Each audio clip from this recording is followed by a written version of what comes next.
soirée, belle fin de week-end à vous. Bienvenue sur Horizon. Merci de nous avoir choisis. Vous pouvez nous retrouver sur l'appli Horizon, la radio, et à Carvin sur le 88. Il est 19h.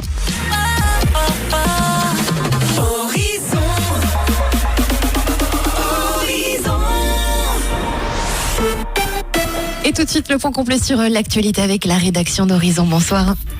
Bonsoir à tous. Dans 1 heure, Emmanuel Macron prendra la parole. Le président de la République évoquera sur TF1 la situation en Afghanistan.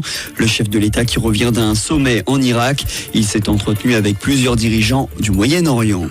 En Afghanistan, justement, où les évacuations françaises sont désormais terminées. Le dernier avion a quitté Kaboul et s'est posé à Vélizy.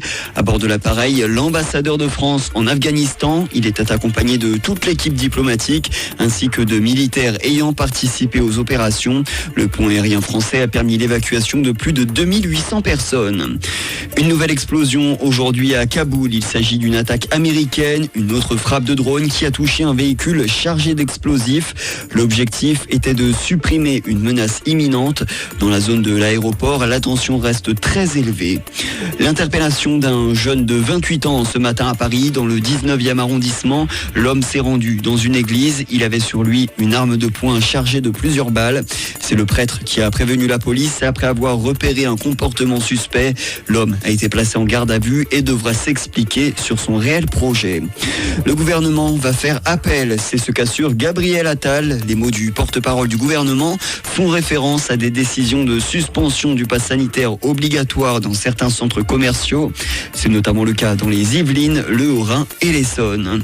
Des vents soufflant à plus de 240 km/h, l'ouragan Ida se rapproche dangereusement de la Louisiane.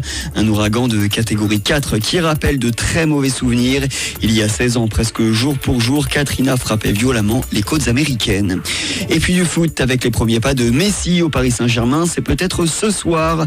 L'Argentin est en déplacement à Reims avec le reste de l'équipe. Dans le groupe, il y a aussi Neymar et Mbappé. Mbappé qui, quant à lui, passe peut-être ses derniers jours dans le club de la capitale. Le champion du monde pourrait rejoindre le Real Madrid. Bonne soirée.